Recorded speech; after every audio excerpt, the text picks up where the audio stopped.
സഭയുടെ തലവൻ major arch bishop കർദിനാൾ ബെസേലിയോസ് ക്ലീമീസ് കാതോലിക്ക ബാവ ഈ പുതുവർഷത്തിൻ്റെ ആരംഭത്തിൽ നമ്മോട് മനസ്സ് തുറന്ന് സംസാരിക്കുകയാണ്.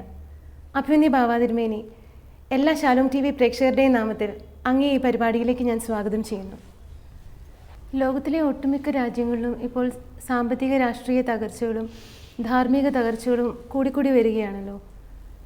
ഈ ഒരു പശ്ചാത്തലത്തിൽ പ്രത്യാശയില്ല എന്ന് തന്നെ പറയാം. ഇങ്ങനെ ഒരു അവസ്ഥയിൽ ഒരു വിശ്വാസി എങ്ങനെയാണ് പിതാവെ മുന്നോട്ട് പോകേണ്ടത്? തോക്കേന്തി നിൽക്കുന്ന ഒരു വലിയ സൈന്യവ്യൂഹം, ലോകം അടക്കി ഭരിക്കുന്ന ഒരു വലിയ സാമ്രാജ്യത്തിൻ്റെ ഭാഗമായി നിൽക്കുന്നു. സ്വാതന്ത്ര്യം വേണം എന്ന് ആഗ്രഹമുണ്ടെങ്കിലും അത് പ്രകടിപ്പിക്കുവാനാവാത്ത ദുർബലമായ മനസ്സുള്ള ആളുകൾ. ഇവരുടെ മധ്യേ മോഹൻദാസ് കരംചന്ദ് ഗാന്ധി എന്ന MK ഗാന്ധി, നമ്മുടെ രാഷ്ട്രപിതാവ് മഹാത്മാഗാന്ധി രംഗപ്രവേശനം ചെയ്യുന്നു. ബ്രിട്ടീഷ് ഭരണാധികാരിയുടെ സിംഹാസനത്തിൻ്റെ മുമ്പാകെ നിൽക്കുമ്പോഴും അർദ്ധനഗ്നനായ ഫക്കീർ മഹാത്മജി സങ്കോചമില്ലാതെ അവരുടെ മുഖത്ത് നോക്കി പറയുന്നു, വി വാണ്ട് ഫ്രീഡം, ഞങ്ങൾക്ക് സ്വാതന്ത്ര്യം വേണം. കോട്ടും സ്യൂട്ടും അണിഞ്ഞു നിൽക്കുന്ന രാജപ്രമുഖരുടെ മുൻപിൽ അർദ്ധനഗ്നനായ ഗാന്ധിജി ഉയർത്തിയ വാക്ക് ആയിരക്കണക്കിന് മനസ്സുകളിൽ നൽകിയ പ്രത്യാശ വലുതാണ്. A sign of hope that we have somebody to fight for our freedom. നമ്മുടെ സ്വാതന്ത്ര്യത്തിന് വേണ്ടി യുദ്ധം ചെയ്യാൻ, വേറൊരു വഴിയിൽ സംസാരിക്കാൻ ഒരു മനുഷ്യൻ നമുക്ക് മുമ്പേ ഉണ്ട്, നമ്മുടെ ഇടയിലുണ്ട്. And that is a hope. ചരിത്രം പല രാജ്യങ്ങളിലും ആവർത്തിച്ചിട്ടുണ്ട്. നെൽസൺ മണ്ടേല മറ്റൊരു ഗാന്ധി മുഖമാണ്. സൂചി ഇപ്പോൾ ജയിലിലാണ്. എബ്രഹാം ലിങ്കൻ, പല ആളുകൾ സംസാരിച്ചിട്ടുണ്ട്. ഏറ്റവും ഒടുവിൽ ഗ്രീസിൽ തൻ്റെ അപ്പസ്തോലിക സന്ദർശന വേളയുടെ സമാപനത്തിൽ അവിടുത്തെ പ്രസിഡന്റിനെ സാക്ഷിയാക്കി പരിശുദ്ധ ഫ്രാൻസിസ് മാർപ്പാപ്പ തിരുമേനി പറഞ്ഞു, അഭയാർത്ഥികളോട് നിങ്ങൾ കാരുണ്യം കാണിക്കണം, അഭയാർത്ഥികളുടെ മുമ്പിൽ നിങ്ങൾ വാതിൽ കൊട്ടി അടയ്ക്കരുത്, അവർക്ക് കരുണ കൊടുക്കണം. അഭയാർത്ഥികൾ നമ്മുടെ മുൻപിൽ വരുമ്പോൾ നീതി നിഷേധിക്കരുത്. It's a sign of hope. നമുക്ക് വാതിൽ തുറന്നു കൊടുക്കേണ്ടി വരുമല്ലോ എന്ന ആശങ്കയാണിത് കേൾക്കുമ്പോൾ നമ്മുടെ ഉള്ളിലുള്ളത്. ഈ പരിശുദ്ധ പിതാവിന് അറിഞ്ഞുകൂടെ ഈ വരുന്നതിൽ മുസ്ലിങ്ങളാണ് ബഹുഭൂരിപക്ഷം, ഈ വരുന്നതിൽ മറ്റ് മതക്കാരാണ് കൂടുതൽ, ഇന്ന രാജ്യക്കാരാണെന്ന് പിതാവിന് അറിഞ്ഞുകൂടെ എന്ന് മുറുമുറുക്കുകയും അടക്കം പറയുകയും ചെയ്യുന്ന ക്രിസ്ത്യാനികൾ ധാരാളമുണ്ട്. സത്യമാണ്. പക്ഷേ പരിശുദ്ധ പിതാവ് പറയുന്നു, അഭയാർത്ഥികളുടെ വിഷയം നിങ്ങൾ മനസ്സിലാക്കുന്നില്ല. അവരും അവരുടെ മാതാപിതാക്കളും അവരുടെ പൂർവ്വപിതാക്കളും അധ്വാനിച്ച് പ്രാർത്ഥിച്ച് ജീവിച്ചു വന്ന സ്ഥലത്ത് നിന്ന് പറിച്ച് എറിയപ്പെടുന്നവരാണ്. അവർ കപ്പൽ കയറിയും മറ്റ് മാർഗങ്ങളിലൂടെയും വേറെ ഏതോ ഒരു മണ്ണിൽ കാലുകുത്തുമ്പോൾ അവരുടെ ഉള്ളിൽ ഒരു ചെറിയ തിരുനാളം ഉയരുകയാണ്, പ്രതീക്ഷയുടെ.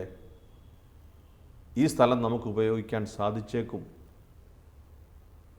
അവർ നടന്ന് വാതിലിൻ്റെ അടുത്തേക്ക് വരുമ്പോൾ വാതിൽ കൊട്ടിയടയ്ക്കുന്നു, നോ എൻട്രി, നിങ്ങൾക്ക് പ്രവേശനമില്ല. ഉണ്ടായിരുന്ന സ്ഥലത്തു നിന്ന് പുറത്താക്കപ്പെട്ടു. കാലുകുത്തിയ സ്ഥലത്ത് ഒരു ഇഞ്ച് മണ്ണ് അവരാഗ്രഹിച്ചു, അവിടെ താമസിക്കാമെന്ന് കരുതി വാതിൽ കൊട്ടിയടയ്ക്കപ്പെട്ടു. പരിശുദ്ധ പിതാവ് സംസാരിക്കുന്നത് ഈ വാതിൽ കൊട്ടിയടയ്ക്കപ്പെട്ടപ്പോൾ അതിൻ്റെ പുറത്തായിപ്പോയ ആളുകളുടെ പേരിലാണ്. വീട്ടിൽ നിന്നും അടിച്ചിറക്കപ്പെട്ട അതേ ആളുകൾക്ക് വേണ്ടിയാണ്. ഇവരാണ് അഭയാർത്ഥികൾ. ഇവിടെ പരിശുദ്ധ പിതാവിൻ്റെ വാക്ക് it's a sign of hope. ലോകത്തിൽ മുഴുവൻ സാമ്പത്തിക അസമത്വങ്ങളും പ്രതിസന്ധികളും ഒക്കെ ഉടലെടുക്കുമ്പോൾ നമുക്ക് ജീവിക്കാൻ ഒരു പടി കൂടി മുമ്പോട്ട് പോകാൻ നമ്മെ സംബന്ധിച്ച് ക്രൈസ്തവർ എന്ന നിലയിൽ നമുക്കുള്ള പ്രതീക്ഷ എന്താണ്? കുറച്ച് മനുഷ്യരെ ഒരുമിച്ച് കൂടി അങ്ങനെ ജീവിക്കുന്നു, കുറച്ച് നന്മ ചെയ്യുന്നു, കുറച്ച് പ്രസ്ഥാനങ്ങൾ ഇങ്ങനെ മുമ്പോട്ട് കൊണ്ടുപോകുന്നു. ഇതാണോ, ഇത് മാത്രമാണോ ക്രൈസ്തവ കൂട്ടായ്മയുടെ ബലം? കുറച്ച് പണക്കാർ പാവങ്ങളെ സഹായിക്കുന്നു, സാധാരണക്കാരായ കുറച്ച് പേർ ജീവകാരുണ്യ പ്രവൃത്തികൾ ചെയ്യുന്നു, സഭ കുറച്ച് കാര്യങ്ങൾക്ക് ആഹ്വാനം ചെയ്ത് പാവപ്പെട്ടവരുടെ കൂടെ നിൽക്കുന്നു, അത് ആവശ്യത്തിന് നിൽക്കുന്നില്ല എന്ന് ഒരു കൂട്ടർ പരാതി പറയുന്നു. ഇതാണോ യഥാർത്ഥത്തിൽ ക്രൈസ്തവ കൂട്ടായ്മ അനുഭവിക്കുന്ന പ്രതീക്ഷ? ഇതിനപ്പുറത്താണ്. നമുക്ക് സംസാരിക്കാൻ പറ്റും, കേൾക്കാൻ പറ്റും, സ്പർശിക്കാൻ പറ്റും, കൂടെ ഇരുന്ന് ഭക്ഷിക്കാൻ പറ്റും. നമ്മൾ കരയുമ്പോൾ കരയുന്നതായി നമുക്ക് അനുഭവപ്പെടും. നമ്മളോടൊപ്പം ഇരിക്കും. നിങ്ങൾ ജോലിക്കാരല്ല, സ്നേഹിതരാണെന്ന് വിളിച്ച ഒരു വിളിരൂപമുണ്ട്. നിങ്ങൾ ദൈവത്തെ വിളിക്കുമ്പോൾ നിങ്ങൾ വിളിക്കേണ്ടത് അബ്ബ പിതാവേ, സ്വർഗസ്ഥനായ ഞങ്ങളുടെ പിതാവേ എന്ന് വിളിച്ച് പ്രാർത്ഥിക്കണം. ഞങ്ങളുടെ കടക്കാരോട് ഞങ്ങൾ ക്ഷമിച്ചതുപോലെ ഞങ്ങളുടെ കടങ്ങളും പാപങ്ങളും ക്ഷമിക്കണമേ എന്ന് നിങ്ങൾ പ്രാർത്ഥിക്കണം. നിങ്ങൾക്കൊരേ ഒരു പിതാവേ ഉള്ളൂ, നിങ്ങളെല്ലാം ആ പിതാവിൻ്റെ മക്കളാണ്. പ്രതീക്ഷ നേരിട്ട് മനുഷ്യരൂപത്തിൽ ഇറങ്ങി വന്ന് നമുക്ക് നൽകുന്ന അനുഭവമാണ് യേശുക്രിസ്തു. യേശുക്രിസ്തു ഇന്നലെയും ഇന്നും എന്നും ഒരുവനെന്ന് പറയുന്നതിൻ്റെ കാര്യം അതാണ്. ലോകം അതിവേഗം മാറ്റപ്പെടുമ്പോഴും ദൈവത്തിൻ്റെ കാരുണ്യഭാവത്തിന് മാറ്റമില്ല. There is no change at all. പരിശുദ്ധ ഫ്രാൻസിസ് മാർപ്പാപ്പ പറയും, ഹിസ് നെയിം ഈസ് മെഴ്സി. ദൈവത്തിൻ്റെ നാമം കരുണ എന്നാണ്. അപ്പോൾ ഇതാണ് നമ്മുടെ പ്രതീക്ഷ. ഈ കർത്താവ് നമ്മുടെ ഇടയിൽ മനുഷ്യനായി ജീവിച്ചു. കർത്താവ് മനുഷ്യനായി പിറന്നതിൻ്റെ പെരുന്നാൾ ആഘോഷിച്ചിരിക്കുന്ന ഒരു കാലയളവാണ്. ക്രിസ്മസിൽ നിന്ന് പുതിയ വർഷത്തിലേക്ക് കടക്കുന്ന സമയമാണ്. എന്താണ് നമുക്ക് പ്രതീക്ഷ നൽകിയത്? മനുഷ്യർ കൈവിട്ടാലും പ്രകൃതി കൈവിട്ടാലും കൈവിടാത്ത ഒരു ദൈവം നിൻ്റെ കൂടെയുണ്ട്. ലോകം ഉപേക്ഷിച്ചു പോയാലും ഉപേക്ഷിക്കാത്ത ഒരു ദൈവം നിൻ്റെ കൂടെയുണ്ട്. പെറ്റമ്മ മറക്കുകയില്ല, മറയ്ക്കുകയില്ല എന്നാണ് പ്രമാണം. പെറ്റമ്മ നിന്നെ മറന്നാൽ പോലും മറക്കാത്ത ഒരു ദൈവം നിനക്കുണ്ട്. അത് കാലാവസാനത്തോളം നിൽക്കുന്ന സ്നേഹം. ഞാൻ ഈ പള്ളികളിൽ ചെല്ലുമ്പോൾ ആളുകളോട് ചോദിക്കും, വാഗ്ദാനങ്ങളിൽ കർത്താവ് ആദ്യം മിണ്ടത്തില്ല. പള്ളി മിണ്ടരുതെന്നാണല്ലോ പ്രമാണം. അതുകൊണ്ടാണ് ആരും പള്ളിയിൽ പ്രാർത്ഥിക്കാത്തത്. അപ്പോൾ ഞാൻ വീണ്ടും ചോദിക്കും, വാഗ്ദാനങ്ങളിൽ കർത്താവ്? അപ്പോൾ കുഞ്ഞുങ്ങൾ ഉൾപ്പെടെയുള്ളവർ പറയും വിശ്വസ്തനാണ്. ഞാൻ ഒന്നുകൂടെ ചോദിക്കും, ഒന്നുകൂടെ പറയാമോ? വാഗ്ദാനങ്ങളിൽ കർത്താവ് വിശ്വസ്തനാണ്. അപ്പോൾ വിശ്വസനീയമായ the most credible hope of the world is God himself. ദൈവം തന്നെയാണ് ഈ അടിസ്ഥാനപരമായി ഉറപ്പുള്ള പ്രതീക്ഷ. നമ്മളെ സംബന്ധിച്ച് ഇരട്ടി ഭാഗ്യം. മനുഷ്യരൂപത്തിൽ പിറന്ന അവിടുത്തെ പുത്രൻ കൺമുമ്പിൽ നിൽക്കുമ്പോൾ നമുക്ക് പ്രവാചകന്മാരും ദീർഘദർശിമാരും കർത്താവിനെക്കുറിച്ച് പറഞ്ഞവരുമെല്ലാം മാറി നിൽക്കുകയും കർത്താവ് നേരിട്ട് നമ്മുടെ മുമ്പിൽ നിൽക്കുകയുമാണ്. ഈ ഭാഗ്യം കിട്ടാത്തവരെല്ലാം ഒരിക്കലും രക്ഷപ്പെടുകയില്ല എന്ന് ഇതിനോട് ചേർത്ത് ആരും പറയണ്ട. പക്ഷെ നീ ഭാഗ്യവാനാണ്, നീ അനുഗ്രഹീതനാണ്. നിനക്കിത് ഒരു ദിവസം നേരത്തെ മനസ്സിലാക്കുവാൻ സാധിച്ചു. You are a man of hope. ഉത്ഥാനത്തിൻ്റെ പ്രതീക്ഷ വാഗ്ദാനം അതാണ്. മരിച്ചാലും മരണമില്ലാത്ത ഒരു ജീവിതക്രമത്തിലേക്ക് യേശു തമ്പുരാൻ പ്രവേശിച്ചപ്പോൾ നമുക്ക് ആ ഭാഗ്യം തരികയാണ്. എന്നെ സുവിശേഷത്തിൽ ഏറ്റവും പ്രതീക്ഷയിൽ നിലനിർത്തുന്ന ഒരു കാര്യം, കർത്താവിൻ്റെ ഒരു വാക്ക്, ഇനിമേൽ നിങ്ങൾ ദാസന്മാരല്ല, ഇനിമേൽ നിങ്ങൾ സ്നേഹിതരാണ്. ഞാൻ സ്നേഹിത എന്നേ നിങ്ങളെ വിളിക്കൂ, ദാസൻ എന്ന് വിളിക്കില്ല. കാരണം യജമാനൻ എന്താണ് ചെയ്യുന്നതെന്ന് ദാസൻ അറിയുന്നില്ല. കർത്താവിൻ്റെ വാക്ക് തുടരുമ്പോൾ കർത്താവ് പറയുന്നത്, എൻ്റെ സ്നേഹിതൻ, എൻ്റെ ശുശ്രൂഷകൻ ഞാൻ ആയിരിക്കുന്നിടത്ത് ആയിരിക്കും. നമ്മളെല്ലാ ദിവസവും വിശ്വാസ പ്രമാണത്തിൽ ചൊല്ലും, മരിച്ച ഉയർത്തെഴുന്നേറ്റ് പിതാവായ ദൈവത്തിൻ്റെ വലതുഭാഗത്ത് അവിടുന്ന് ഇരിക്കുന്നു. അവിടുന്ന് ഇരിക്കുന്നത് പിതാവായ ദൈവത്തിൻ്റെ വലതുഭാഗത്താണെങ്കിൽ കർത്താവ് അവിടെ ഇരുന്നുകൊണ്ട് നമ്മോട് പറയുകയാണ്, എൻ്റെ സ്നേഹിതൻ, എൻ്റെ ശുശ്രൂഷകൻ ഞാൻ ആയിരിക്കുന്നിടത്ത് ആയിരിക്കും. കർത്താവിനോടൊപ്പം ഇരിക്കാൻ നമുക്ക് ഉള്ള ഭാഗ്യം. ഇതൊരു ആത്മീയമായ തിരുമേനിക്ക് അങ്ങനല്ലേ പറയാൻ പറ്റൂ എന്ന് വിചാരിക്കുന്ന എന്നെ ശ്രവിക്കുന്ന സഹോദരങ്ങളോട് പറയാനുള്ളത്, മറിച്ചുണ്ടെങ്കിൽ എന്നെ ഒന്ന് ബോധ്യപ്പെടുത്തണം. ദൈവം അരുളി ചെയ്തതിനേക്കാൾ നിങ്ങൾക്കെന്തെങ്കിലും പറയാനുണ്ടെങ്കിൽ ഒന്ന് പറയണം. വാഗ്ദാനങ്ങളിൽ വിശ്വസ്തനായ അവിടുന്ന് പറയുന്നു, പിതാവിൻ്റെ ഭവനത്തിൽ അനേകം വാസസ്ഥലങ്ങൾ, ഞാൻ തിരികെ വരും, നിങ്ങളെ കൂട്ടിക്കൊണ്ടുപോകും, അങ്ങനെ ഞാൻ ആയിരിക്കുന്നിടത്ത് നിങ്ങളുമായിരിക്കും. കുറേ പണം സമ്പാദിക്കുന്നതും ജോലി സമ്പാദിക്കുന്നതും നല്ല വാഹനത്തിൽ യാത്ര ചെയ്യുന്നതും നല്ല ഭക്ഷണം കഴിക്കുന്നതും വേഗത്തിൽ മുമ്പോട്ട് പോകുന്നതും നല്ല അധികാരവും സൗഹൃദവും ഉള്ളവരോട് പങ്കുവച്ച് ജീവിക്കുന്നതും ഒരു നല്ല ജീവിതം എന്ന് കരുതി പോകുമ്പോൾ നാം ഓർക്കുക, ലോകം മുഴുവൻ നേടിയാലും നിൻ്റെ ആത്മാവ് നഷ്ടമായാൽ നിനക്കെന്ത് പ്രയോജനം എന്ന സുവിശേഷത്തിൻ്റെ ചോദ്യം പരിശുദ്ധരായ ആളുകൾക്ക് മാത്രം കേൾക്കാൻ കഴിയുന്ന ഒരു വാക്യമായി ഇതിനെ തള്ളിക്കളയണ്ട. ജീവിതത്തിൽ കർത്താവിനോട് അടുത്ത് വരുവാൻ നിനക്ക് ആഗ്രഹമുണ്ടെങ്കിൽ നിനക്കുള്ളതാണ് ഈ വാക്യം.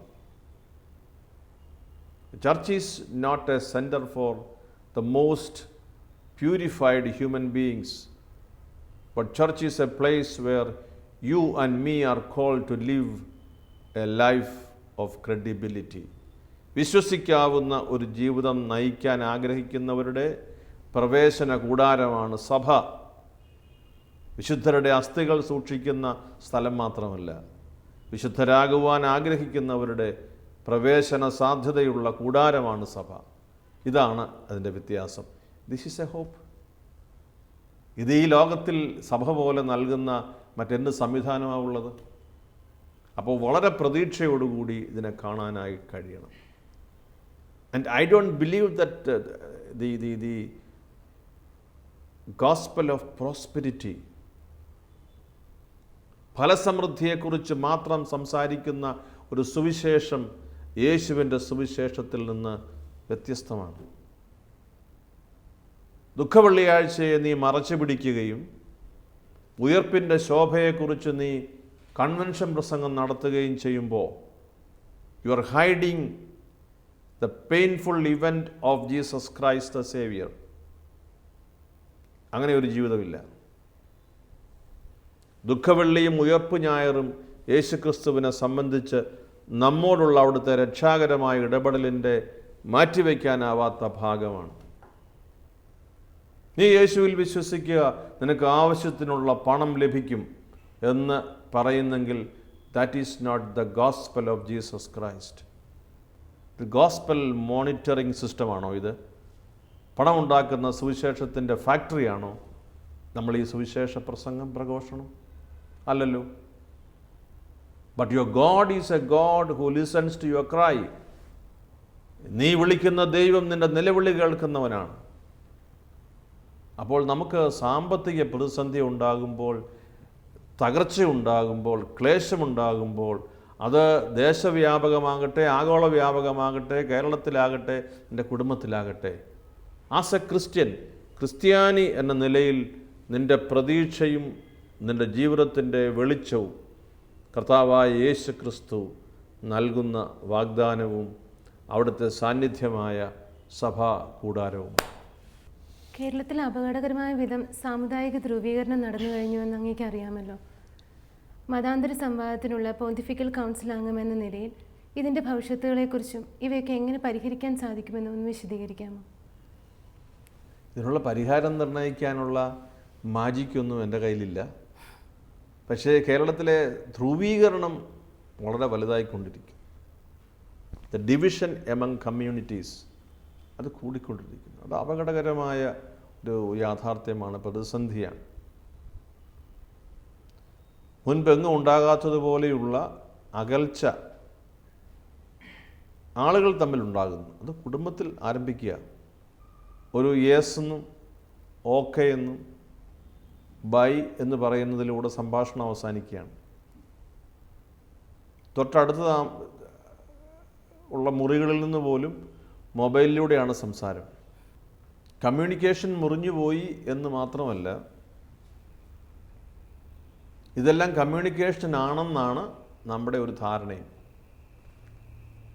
അതായത് മനസ്സ് തുറന്ന് സംസാരിക്കുന്നതാണല്ലോ കമ്മ്യൂണിക്കേഷൻ, കമ്മ്യൂണിയൻ ഇൻ പ്രോസസ്. ഐക്യം അതിൻ്റെ സംഭാഷണ രൂപത്തിൽ, കമ്മ്യൂണിക്കേഷൻ. അപ്പോൾ നമുക്ക് കേരളത്തിൽ കുടുംബങ്ങളിൽ വന്ന അകൽച്ച, ഇൻഡിവിജ്വലിസം, അതായത് വ്യക്തി കേന്ദ്രീകൃതമായി മാത്രം കാര്യങ്ങളൊക്കെ, എൻ്റെ കാര്യം. പണ്ട് പറയുമായിരുന്നു ഈ കുടുംബം അങ്ങോട്ട് വന്നിട്ട് ഭാര്യയും മക്കളും ഞാനും മാത്രം എന്ന് ഈ അണുകുടുംബങ്ങളെക്കുറിച്ച് പറയുമായിരുന്നു. അപ്പം അത് പോയി. ഞാൻ മാത്രം, സെൽഫ് സെൻറ്റേഡ് ലൈഫ് സ്റ്റൈൽ, വ്യക്തി കേന്ദ്രീകൃത ജീവിത ശൈലി. ഭാര്യ ഭക്ഷണം കഴിച്ചോ, മക്കൾ കഴിച്ചോ, അവർ പഠിച്ചോ, ഒന്നും വിഷയമല്ല. സിനിമകളിൽ കണ്ടിരുന്ന കാര്യം ഇപ്പോൾ നേരിട്ട് വീട്ടിൽ കാണാവുന്ന കാഴ്ച പോലെ ആയിട്ടുണ്ട്. The distancing between person to person. ഇത് കുറച്ചുകൂടി ജോലി സ്ഥലത്തേക്ക് വരുന്നു. വിശ്വാസം പറഞ്ഞ് തീവ്രതയിൽ കുറേ അകലങ്ങൾ നമ്മൾ സൃഷ്ടിക്കുന്നു. ബോധപൂർവമായി ഈ ദൈവത്തെയും വിശ്വാസത്തെയും പറഞ്ഞ് മറ്റു മനുഷ്യരെ, അവരൊക്കെ നശിച്ചു പോയവരാണ്, അവരോടൊന്നും നമുക്ക് ബന്ധമില്ല, സത്യം നമ്മുടെ കയ്യിൽ മാത്രമേ ഉള്ളൂ, അവരോട് ബന്ധം ആവശ്യമില്ല എന്ന് പറയുന്ന തീവ്ര സ്വഭാവം പുലർത്തുന്ന ആളുകളുണ്ട്. ഇതിനിടയിൽ വീണ്ടും അകലം വർദ്ധിക്കുക. ഒന്നിച്ച് ഒരേ ദിശയിലേക്ക് പോകുന്നവരാണ് നാം എല്ലാവരും എന്നുള്ള ആ ഒരു കാഴ്ചപ്പാടിൽ നിന്ന് വ്യത്യസ്തമായിട്ട് പോവുകയാണ്.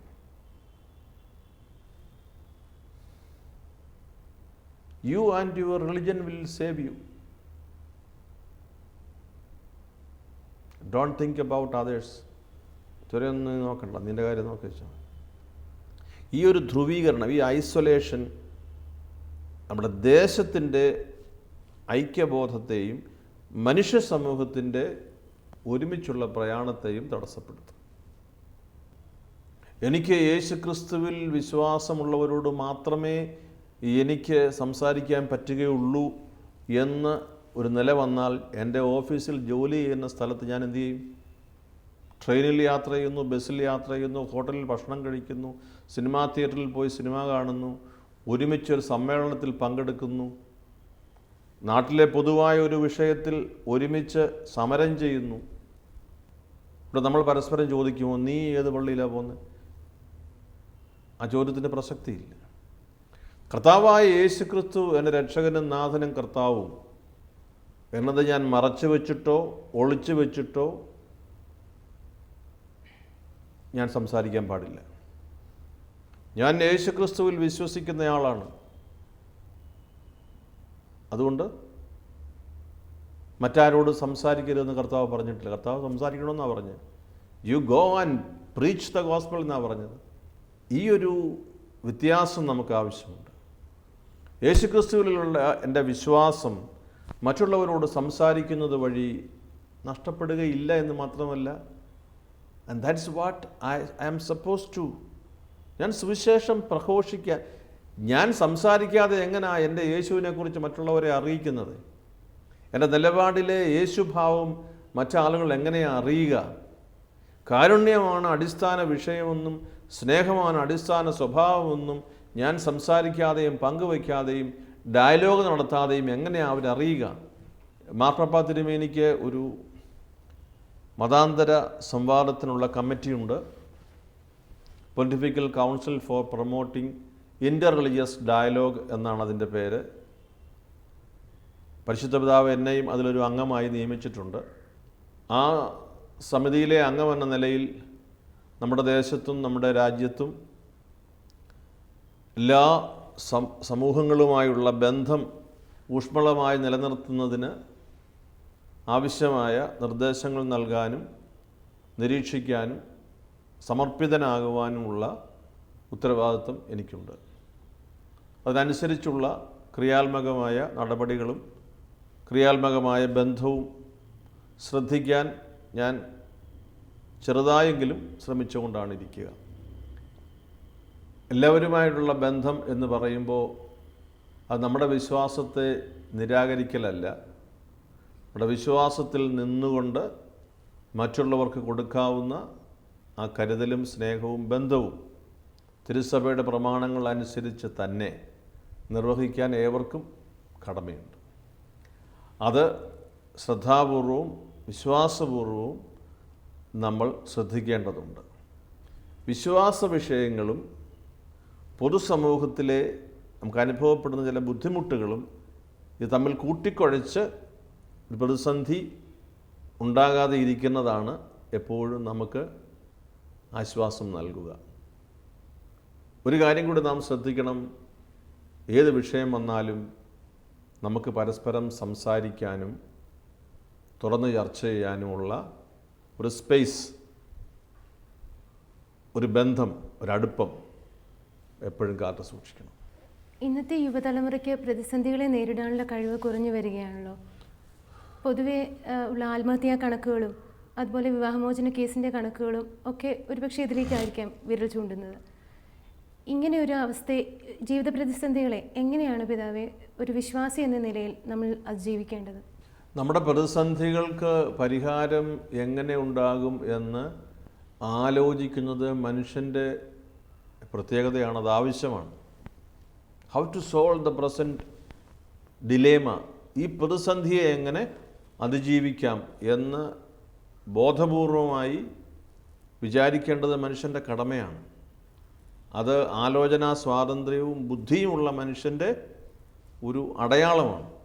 ഇതിനെ എങ്ങനെ പരിഹരിക്കാം? പല മാർഗങ്ങൾ വരുന്നു. ഞാനൊരു ഒറ്റപ്പെട്ട വ്യക്തി എന്ന നിലയ്ക്ക് എൻ്റെ 24 മണിക്കൂറിലെ കാര്യത്തെക്കുറിച്ച് മാത്രമേ എനിക്ക് വിചാരമുള്ളൂ എങ്കിൽ അത് ഞാൻ എൻ്റെ 24 മണിക്കൂറും ഞാനും മാത്രമായി പരിമിതപ്പെട്ടു പോവുകയാണ്. I don't think about anybody else. മറ്റാരെക്കുറിച്ചും ഞാൻ വിചാരിക്കുന്നില്ല. ആത്മഹത്യ ചെയ്യുമ്പോൾ അവരെടുക്കുന്ന തീരുമാനത്തിൻ്റെ പുറകിലെ ആ ഒരു നിമിഷം പോലെ they never think of the other persons. ഭാര്യയോ ഭർത്താവോ ആത്മഹത്യ ചെയ്യുമ്പോൾ മറ്റുള്ളവരെക്കുറിച്ച് അവർ ചിന്തിക്കുന്നില്ല. ഉത്തരവാദിത്തപ്പെട്ട സ്ഥലത്തിരിക്കുന്ന ആളുകൾ ചെയ്യുമ്പോൾ അവർ ബാക്കി ഘടകങ്ങളെക്കുറിച്ച് ചിന്തിക്കുന്നില്ല. അവരെക്കുറിച്ച് മാത്രം ആ നിമിഷം ചിന്തിക്കുന്നു. അപ്പോൾ നമുക്ക് ഇതിനൊരു പരിഹാരം നമ്മൾ കാണാൻ ശ്രമിക്കുമ്പോൾ, ഈ പ്രതിസന്ധികൾക്ക് തരണം ചെയ്യാൻ, അതിജീവിക്കാൻ എന്താണ് അവലംബിക്കേണ്ടത് എന്ന് നാം വിചാരിക്കുമ്പോൾ ധാരാളം ഉത്തരങ്ങൾ മുമ്പിലേക്ക് വരുന്നു.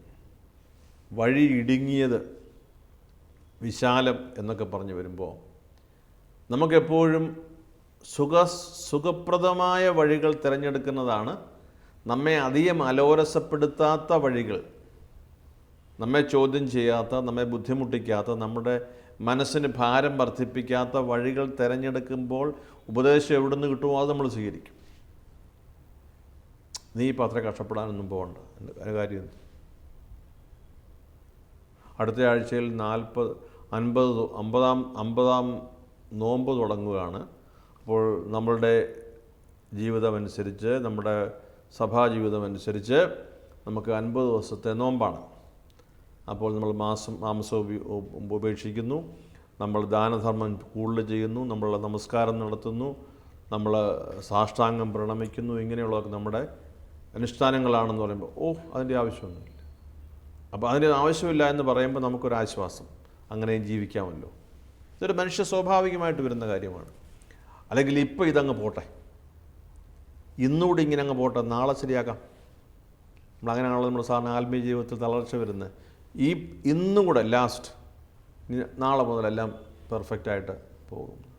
അതിജീവിക്കാൻ നമ്മളെ സഹായിക്കുന്ന ഘടകങ്ങൾ ഏതാണ് ഗൗരവമുള്ളത് എന്ന് തിരിച്ചറിയാൻ മനുഷ്യന് സാധിക്കണം. ഉദാഹരണം, അങ്ങനെ വരുമ്പോൾ മദ്യപാനം, ഈ ഭാരമെല്ലാം കൂടെ ഓർത്തിട്ട് ജീവിക്കാൻ പറ്റുന്നില്ല, അതുകൊണ്ട് ഇതെല്ലാം അങ്ങ് മറക്കാം. മദ്യപാനം നടത്തുമ്പോൾ ഈ വ്യക്തി മാത്രം എല്ലാം മറക്കുന്നത് എപ്പോഴാണ്? ഇത് കള്ള് കുടിച്ച് കഴിഞ്ഞിട്ട്. എത്ര നേരത്തേക്കാ? അത് അതിൻ്റെ കപ്പാസിറ്റി പോലെ ഇരിക്കും. നാളെ വീണ്ടും ഇപ്പോഴത്തതിനേക്കാൾ പകുതി കൂടിയ ഭാരം കൂടി എടുത്തിട്ടാണ് ഇയാളിതിനെ ഫേസ് ചെയ്യുന്നത്. ഒന്നും നടന്നില്ലല്ലോ, കയ്യിലുള്ള പണം പോയി, സമാധാനവും പോയി എന്നത് ഒഴികെ മറ്റൊന്നും സമ്പാദിച്ചില്ല. വിഷയം അങ്ങനെ നിൽക്കുന്നു. മയക്കുമരുന്ന് ഏറ്റവും വലിയ അപകടകാരിയാണ്. ഞാൻ മദ്യത്തിലും മയക്കുമരുന്നും നമ്മളൊരു കമ്പാരിസൺ അല്ല.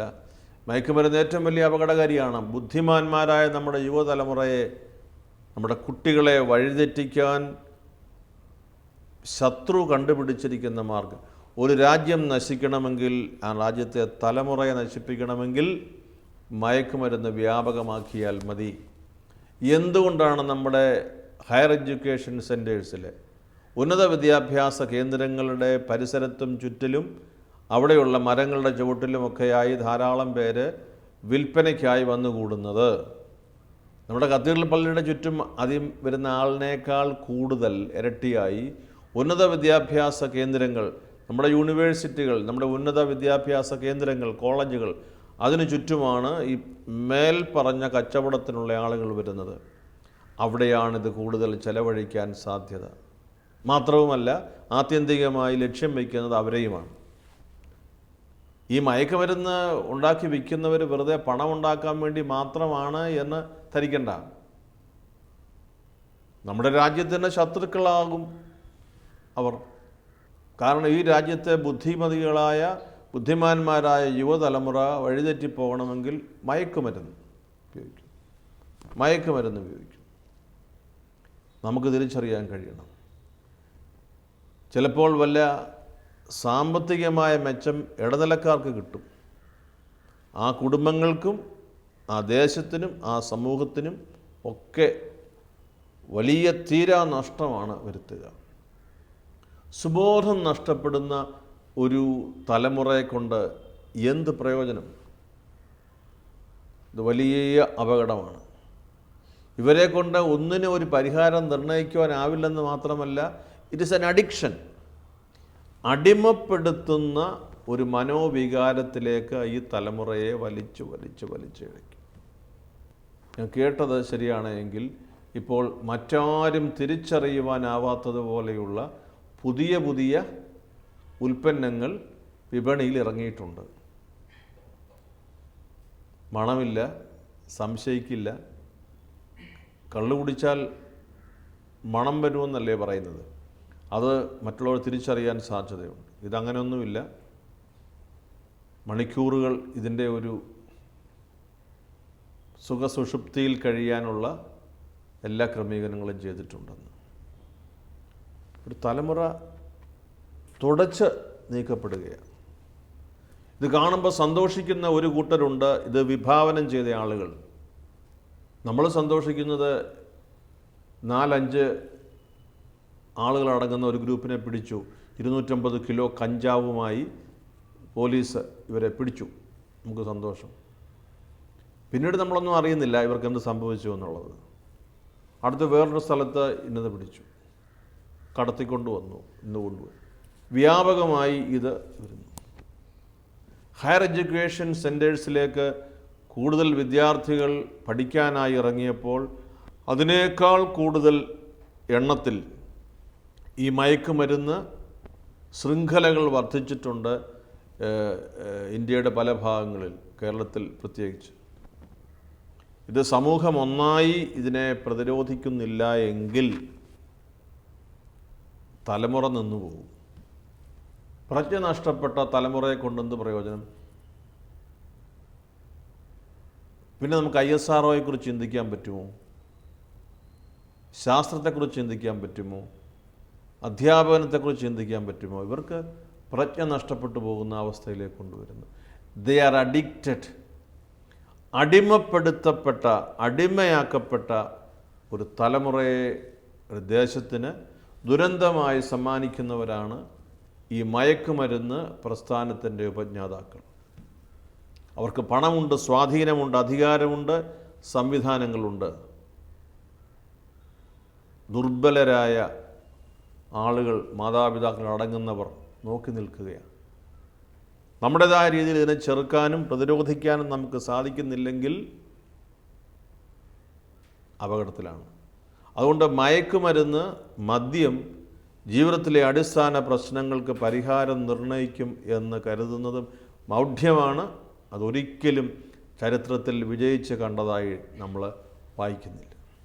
മനസ്സിൻ്റെ ബലം കൂട്ടാൻ മദ്യം ഉപയോഗപ്പെടുത്തരുത്. മനസ്സിൻ്റെ ഇച്ഛാശക്തി കൂട്ടാൻ മയക്കുമരുന്ന് ഉപയോഗിക്കരുത്. ഇത് സർക്കാരും സർക്കാരിതര പ്രസ്ഥാനങ്ങളും സഭയും കുടുംബങ്ങളും സംവിധാനങ്ങളുമെല്ലാം ഒരുമിച്ച് ഈ സമൂഹത്തോട് നിരന്തരമായി പറയണം. എതിരെയുള്ള പ്രവണതകൾ നമ്മൾ നിരുത്സാഹപ്പെടുത്തണം. സർക്കാരിൻ്റെ വളരെ ഉത്തരവാദിത്തപ്പെട്ട ജോലിയാണ് ഇതിനെതിരായിട്ടുള്ള ഒരു നിലപാട്. പിതാവിൻ്റെ വിലപ്പെട്ട സമയം ഞങ്ങൾക്ക് വേണ്ടി ഇത്രയും ചെലവഴിച്ചതിനും പിതാവ് തന്ന നിർദ്ദേശങ്ങൾക്കും ഞങ്ങൾ അങ്ങേക്ക് പ്രത്യേകം നന്ദി